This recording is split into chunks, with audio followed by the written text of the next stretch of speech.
In Matthew chapter 24, Jesus says that his coming will be like the days of Noah. But what is the comparison he's drawing? And how is his second coming like the days of Lot? If we can answer these questions, we can figure out some key details about the second coming. We might not be able to know the day or the hour, but we can know the general season and be prepared. In this video, we're going to address some common misconceptions about the second coming of Christ. So let's jump into the scriptures and see what Jesus is really saying in Matthew chapter 24.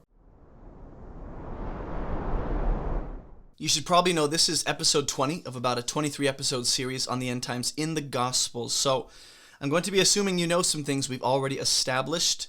I would highly recommend you go watch the entire series in the previous episodes before jumping into this with us. Matthew 24:37. So there's your disclaimer. It says, "As were the days of Noah." Actually, let's back it up. "Concerning that day or hour, no one knows, not even the angels of heaven, nor the Son, but the Father only." And we talked about in the last episode how this day Jesus is referring to seems to be the day heaven and earth pass away. And he says, "As were the days of Noah, so will be the coming of the Son of Man." So what day does Jesus have in mind here? The day that he comes in power and glory with new creation, the second coming of Jesus, where he brings judgment for his enemies and salvation for his people. And he's saying that day is compared to the days of Noah. So what we should be asking as good Bible students is, okay, I see a comparison being made. Jesus is saying that his day is going to be like the days of Noah. So in what way is Jesus comparing the two? What is the comparison that Jesus is drawing? And what's the key similarities? Because we can assume, and you might have already assumed that you know how the days of Noah are like the second coming of Jesus. But I would highly recommend that you let Jesus explain. It says, "as in those days before the flood." So what days exactly are we talking about referring to Noah? Well, the days that came before the flood. What about those days? Well, in those days, they were eating and drinking. Who? It's another good question to ask. Who are the people eating and drinking? They were marrying and given in marriage until the day when Noah entered the ark, and they were unaware until the flood came and swept them all away. Or you might say, took them all away. So will be the coming of the Son of Man. There's that statement again, if you didn't catch it the first time. So notice a couple things. We have the day that Jesus returns. That day and hour, no one knows. Okay, what about that day should we know? It's like the days, multiple days of Noah, right? So it's plural days. And then as in those days, once again, they were eating and drinking until the day. Once again, a single day. So we have this interesting comparison Jesus is drawing. We should probably ask, what is he saying?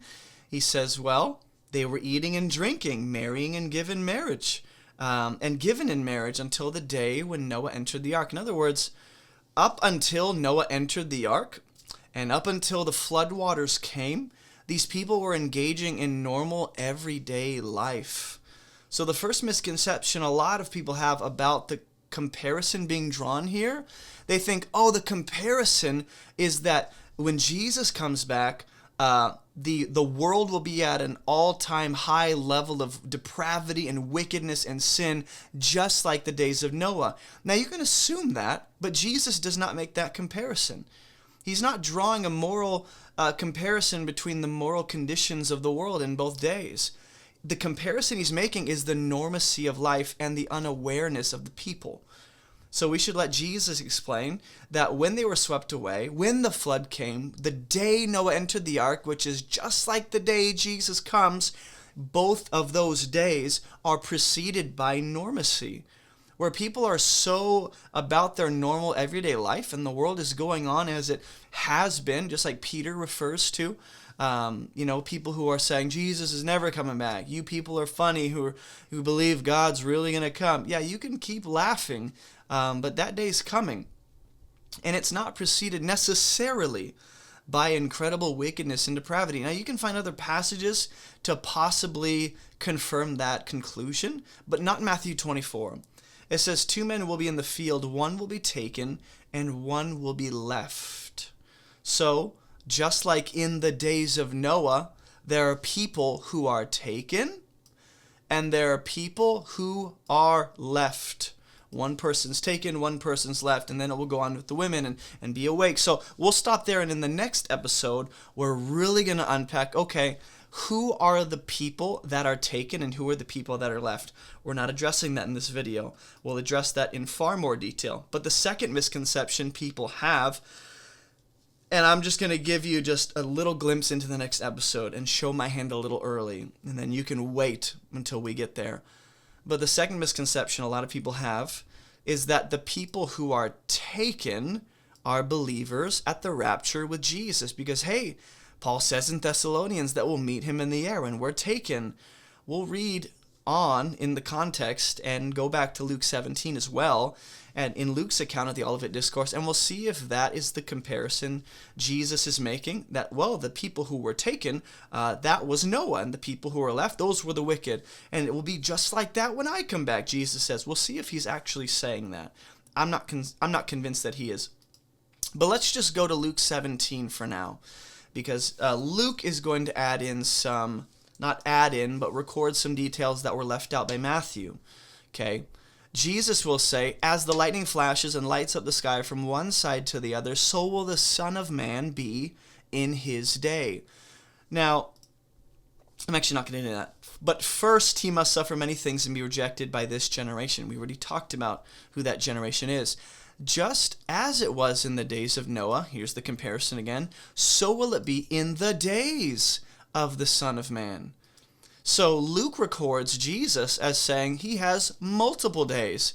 There's a plurality of days of the Son of Man, just like the days of Noah. Now, if we're to be consistent with the comparison Jesus is drawing, well, the days of Noah refer to the days of normal everyday life leading up to the day Noah went into the ark and the floodwaters came and swept the wicked away.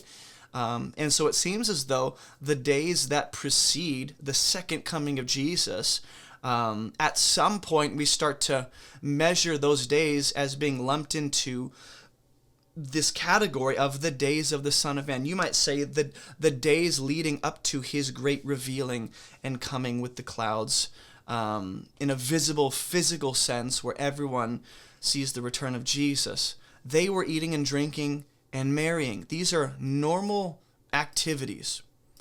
Just, it notes the normacy of life. There's a lot of people want to read into this I don't know, some deeper message, like, well, the eating, it's a play on, like, going back to the Nephilim in Genesis 6, they're eating each other, if you read Enoch, and they're drinking blood, like Enoch records, and the days of Noah were wicked, and they're marrying, it's the intermarriage, he's referencing the intermarriage between the fallen angels and the women of mankind. If you want to read in all of those ideas into this verse, be my guest. I see no contextual evidence in either of these Olivet Discourse accounts. I see no evidence or reason why we should make these out to be some deeper messages about spiritual matters, or even that they're metaphorical. I think he literally means eating, drinking, and marrying. You'd have to convince me otherwise with the text. And being given in marriage until the day when Noah entered the ark. So there's that single day again. The day when Noah entered the ark is compared to the day Jesus comes back. Very similar. Both of those days seem to involve a kind of judgment is coming, and it's preceded by normal life. And the flood came and destroyed them all. Likewise, now we're going to look at the days of Lot. As it was in the days of Lot. Now, usually when people go to Matthew 24 and they say, Jesus is saying the people who are taken are the Christians at the rapture when we meet him in the air, and those who are left are the wicked to be destroyed. Usually when people believe that, they'll read this section through that bias and through that lens. And I would just like us to detach from that and say, is that what the text is honestly, like when you read this, can you honestly say that just by objectively reading the text for what it says? Because people will want to use Lot and his story to say, Lot was taken. That's the rapture. And at no point do I see that comparison being drawn. But nonetheless, let's keep reading. Likewise, in the days of Lot, let's see if Jesus is going to talk about some moral depravity, some high level of wickedness and sin and evil They were eating and drinking, buying and selling. Now, again, if you want to make these out to be like metaphorical ideas and there's a deeper message in there, it's not literally planting and building and buying and selling, be my guest. I, again, see no reason to make it deeper than the plain meaning of the text. If we're going to look at ideas that are communicating some deeper spiritual truth in a poetic way with apocalyptic language, using imagery or using other figures of speech, like we've already looked at examples of that in the Old Testament. So you'd have to show me consistent examples of that kind of language being employed with these kinds of terms, or that those kinds of ideas being conveyed through these very plain activities and words. Eating and drinking, buying and selling, planting and building. Life is just going on normally. Once again, just like the days of Noah. Now, this is not to say, I think some people will say, so you don't believe human depravity will be at an all-time high. I'm not saying that necessarily, though I don't lean towards that. What I am saying is that the text itself is not making that comparison. I'm not making a statement at all about the moral condition of the world absolutely when Jesus comes back, though I lean to a different view than most people. What I am saying is Jesus is not commenting on the moral condition of the world. On the day when Lot went out from Sodom. So let's talk about the day Lot went out from Sodom. Hey, if you don't know me, my name is Jason, and I have some free gifts for you on our website at abovereproachministry.com. Maybe you want to learn how to study the Bible. We have free Bible classes just for you. Are you maybe a newer believer? Go ahead and check out our Christianity 101 Foundations course. Maybe you hate videos. Well, we have a podcast, so you can listen to all of our messages on whatever podcast platform you prefer. Maybe you want to join or start a discussion group. Check out our map of all the current armed discussion groups all around the world. And do you maybe live near Greenville, South Carolina? If you do, you should check out our church on Friday nights. Visit movementchurchsc.com for more information. And if you'd like to partner with us financially, you can snag a copy of my book, Fruitful, or head over to the donate page and donate through debit or credit card, PayPal, Cash App, Venmo, Patreon, or even mail a check to P.O. Box 509, Inman, South Carolina. And if you want to make a ministry connection, feel free to reach out to me on our website. All right, I know that was a lot, but I'm done. So let's get back to the video, okay? Just like the day that the flood waters came and Noah entered the ark. So the day Lot went out from Sodom, fire and sulfur rained from heaven and destroyed them all. So what do we have between Noah and Lot's days and those two stories? Well, we have judgment coming from heaven. One is fire with Lot. One is water with Noah. Both are destruction. And in both examples, a person or a group of people are preserved and saved from that judgment and destruction that comes upon the wicked. Though life is going on very normally, the people God saves have knowledge that something else is going on. They have what you might say divine knowledge from God, secret knowledge into what God is doing, that the people who reject God, they don't have that, or they don't believe it, whatever view you take. So will it be on the day the Son of Man is revealed. So Luke likes to communicate the second coming of Jesus as being the day of Jesus, the day of his revealing from heaven. Just like fire was revealed from heaven, God's judgment was revealed from heaven in both situations. One had fire, one had water, one, depending on how you interpret the flood story, both can be localized technically, but from the typical Christian standpoint, the majority view is that it's a global catastrophic flood. That's fine. Either way, it's a region of the world or in the cosmos that experiences judgment and destruction. Verse 31 says, on that day, let the one who's on the housetop with his goods in the house do not come down to take them away. And likewise, let the one who is in the field not turn back. Remember Lot's wife. So whatever it means to turn back, right? When the day of the Son of Man comes and he's revealed from heaven, which I'm so convinced is the second coming, and this is not referring to AD 70 with the armies of Rome coming in to wipe out the temple in Jerusalem. I believe this is the second coming of Jesus. Lot's wife is the example of what it looks like to turn back or to go back and take stuff away. In other words, there's a sense in which you are invested into this place that God is removing or cleansing and destroying. There's a sense in which you are attached to this world and this life as it's passing away. Because verse 33 says, whoever seeks to preserve his life will actually lose it. Whoever loses his life will keep it, which is what Jesus says throughout the Synoptic Gospels. He'll say things like that, referring to, I think, the choice to obey Jesus and surrender to him and trust him with your life, or to disobey him and try and hold on to your life yourself in rebellion to his word. I tell you, in that night there will be two in bed, one will be taken, the other one will be left.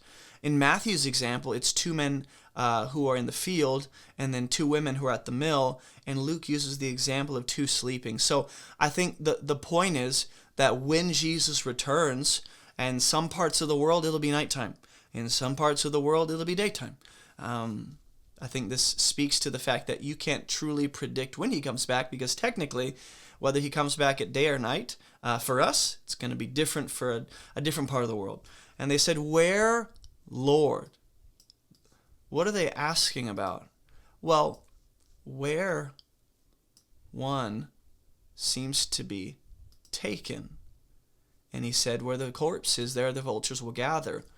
And Jesus uses the same language to speak of Jerusalem and the judgment that comes on Jerusalem through the Roman armies, and how the dead are taken, and essentially Rome is, circling Jerusalem because it's a place of spiritual deadness, and it's prime to be destroyed by the vultures or the eagles of Rome. So, in other words,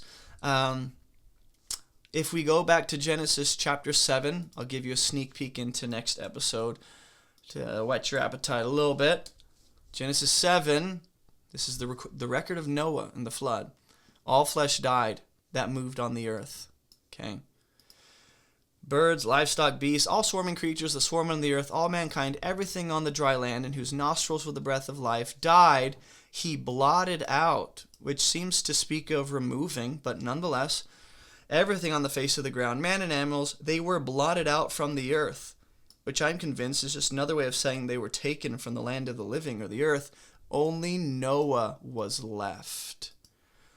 So, if we're going to be consistent with the language Genesis employs to speak of two groups, one is taken, one is left, by the time we get to Matthew 24, if Jesus is drawing that comparison, it makes sense. But we'll talk about that more in the next episode. In other words, Jesus is coming. The days that precede his second coming don't seem to be necessarily marked by absolute depravity and wickedness, and sin is at an all-time high, at least not according to Matthew 24 and Luke 17.